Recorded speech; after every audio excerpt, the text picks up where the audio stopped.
Welcome back to Wave of Docker. Sorry about the lawnmower in the background. Crazy stuff. Film Review Friday, episode 11. Leave a like, leave a comment. Let me know what movies you watched this week, and let's get into the movies that I watched this past week. First up, I watched one of the 4 Pokemon DVDs I bought a few weeks ago, Arceus and the Jewel of Life. It's actually the third of a trilogy, and I just was like, I'll just watch this one. I didn't realize it was part of a trifecta, but it does reference because like Garatina shows up early, and Ash is like, Garatina, you remember me? And then it just shows like a flashback of him like posting up with Garatina. This one was fun. I love Pokemon movies. I love seeing. I was just gonna say fictional Pokemon towns, like towns that aren't in the games, or like this is a Gen 4 movie. Like there wasn't like they didn't show like Sand Gem Town, or like Jubilife City, or like Pastoria City. Like it was just like in this random like mountainside kind of thing. It was fun. They gave Arceus a voice, and I really dislike when they give Pokemon human voices. Meowth is kind of fun. It's campy. It's been the case for the last 30 years of the anime. But I don't know. Like when Pikachu talked in the I Choose You movie, I hated it. I don't know. I wish Arceus kind of was just like a reserved, just like because I mean Palkia and Dialga, they just make noises, and Palkia sounds like Obi-Wan's lizard in Revenge of the Sith, which I think is really funny. Um, but it was fun. Yeah, I mean, like I said, I love watching Pokemon movies just because the world is just so like I just wish I was in the world. I just wish Pokemon was real. I've wished that every day of my life since I started playing it. Very fun, very cute. Some funny sequences just because like there's the one chick, I forget her name, who like it can like tap into the minds and the hearts of the Pokemon, and then she has like a friend named Kevin who can't do either of those things, and he just hangs out with her and dresses the same. I just found that very funny. Next up, Friendship, directed by Andrew DeYoung, Tim Robinson, and Paul Rudd. I mean, if you watch I Think You Should Leave, it's just a... How long is this movie? Yeah, I mean, it's like an hour and a half long. I Think You Should Leave sketch. Like, it's just such... I mean, like I said, such perfect nonsense. Paul Rudd, as soon as he shows up, I'm kind of laughing because he's, like, depicted as, like, this just ultimate cool guy. Like, he... And obviously, spoilers if you haven't seen Friendship yet. But like Robinson opens the door to give him the package because like the package got sent to the wrong house, and he's like smoking a cigarette. He's like, "Hey, come on in, man." I'm just like cracking like the mustache and the goatee. The best scene I think, or my favorite scene, the one that I think of the most when looking back on, I mean I watched this like 4 days ago, is when he licks the back of the toads.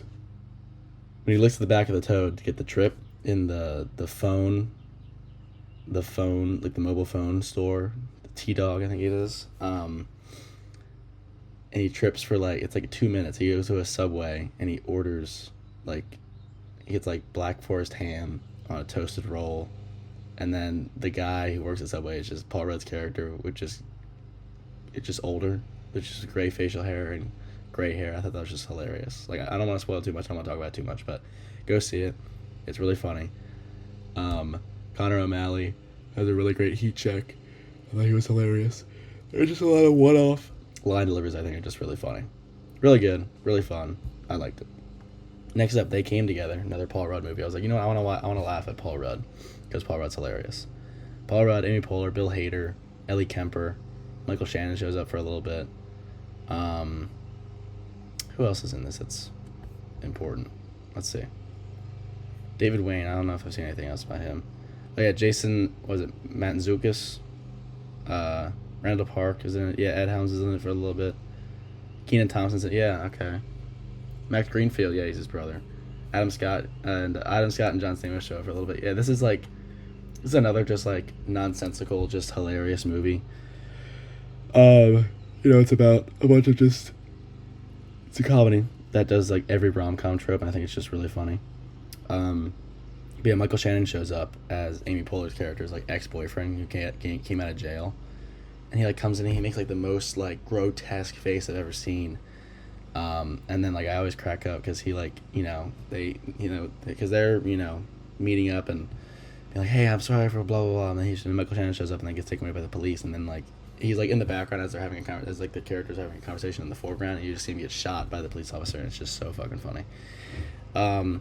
Yeah, I mean, just like another ridiculous, like, there's a scene where Paul Rudd goes to the bar. He's like, "Yeah, man, tell me about it." And then the bartender says what he was saying. He says, "You can say that again." And then he does that for like a minute straight, and I'm just like laughing. I was like, "That's just the stupidest bit ever."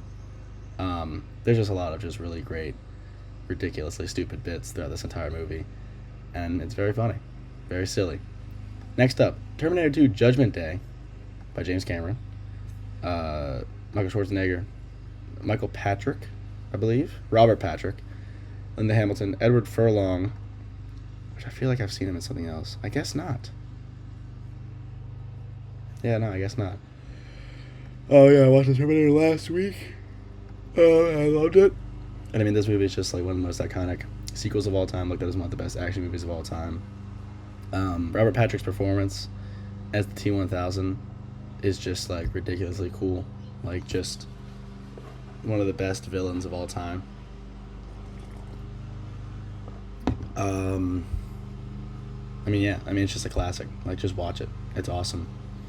The CGI gets a lot better because this is coming out, I think, 7 years after the first one.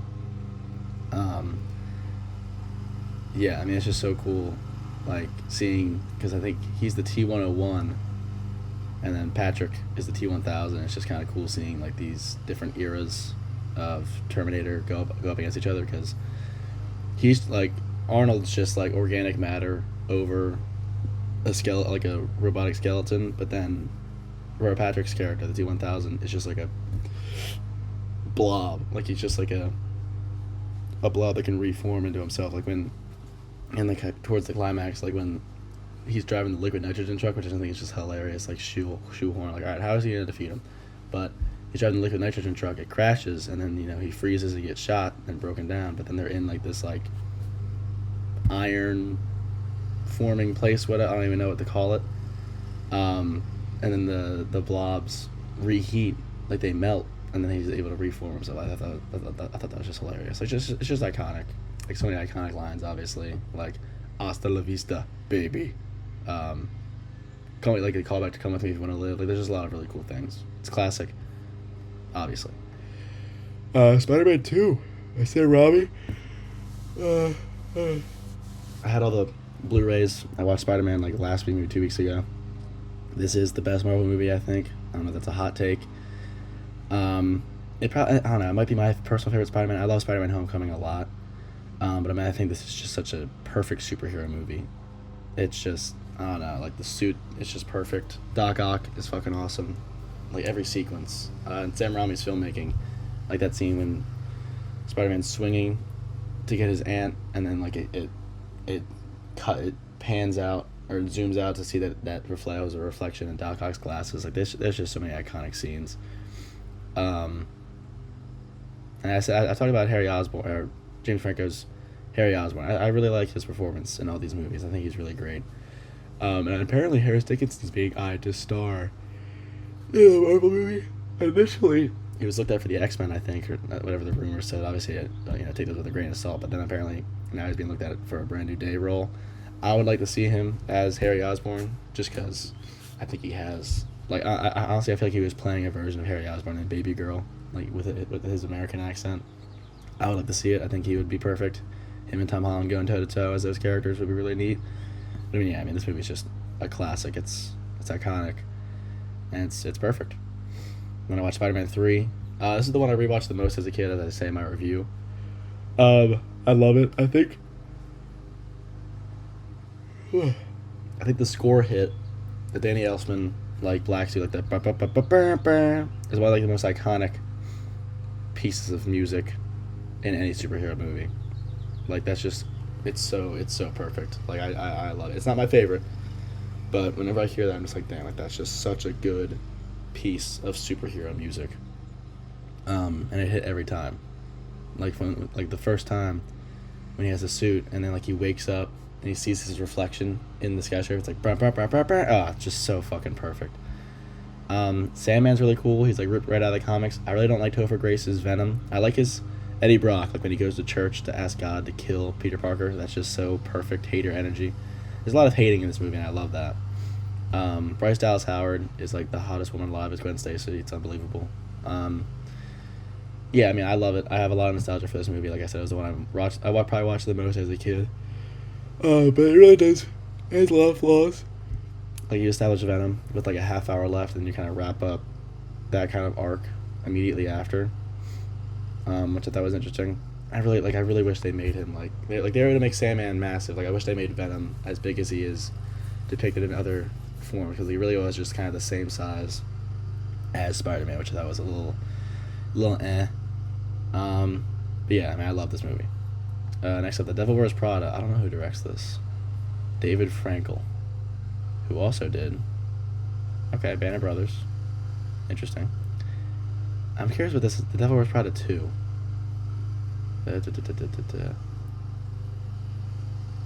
Oh wait, it's not even out. Is this actually gonna happen?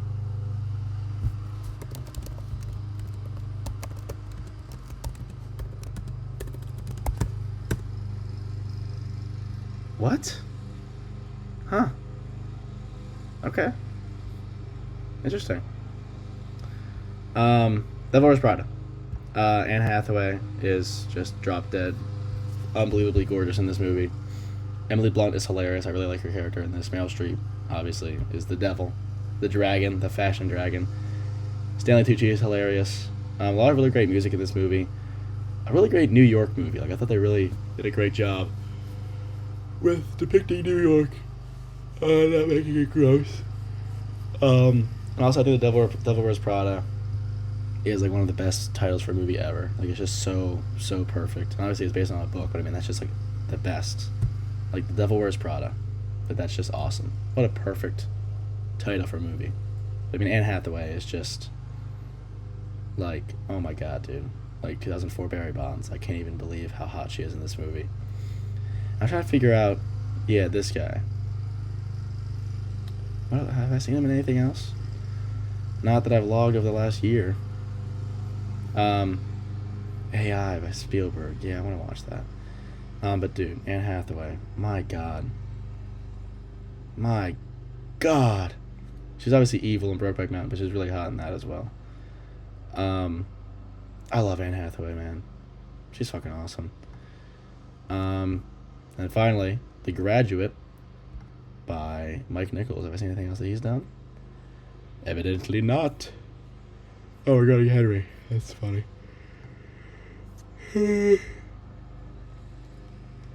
Murray Hamilton. Oh, wait, no, that's Mr. Robinson. Oh, yeah, she gets top billing. I thought she was really beautiful in this movie. And obviously she's meant to be. But when she confronts Hoffman's character in the rain, I thought that's when she was the hottest. I don't blame Dustin Hoffman. I thought he was really funny in this. He gives a really like sporadic, like nervous performance, like very anxious, and he keeps making this like nervous kind of like chirp kind of bark thing that I thought was really funny. The Simon Garfunkel score is really great. And I don't know, the title kind of like a love triangle, because I feel like he falls for Elaine and then he kind of doesn't, kind of disregards Mrs. Robinson after that. I don't really know if it's a love triangle, but man, fucking smoke show. Elaine's really pretty as well. I mean that final bit when he's like chasing after her, I thought was fantastic. Like really great ending in the bus. And the camera just does some absolutely insane shit in this movie. Like, after Mrs. Robinson confronts him in the rain, and then he goes inside to talk to Elaine, and she figures out everything and kicks him out. It's focused on Mrs. Robinson in the hallway, and then it does this like really sharp zoom out to get a profile shot of Dustin Hoffman and then her in the background. It's like, that's just ridiculous. Like, some really neat stuff, really great blocking, a lot of really great one shots. Yeah, I mean, it's just like, it's a classic for a reason. I really liked it. Really fun stuff. That's all I got for Film Review Friday. What movies did you watch this week? Like I said in the beginning, leave a like, leave a subscription, and I'll see you guys in the next video. I'll play it out.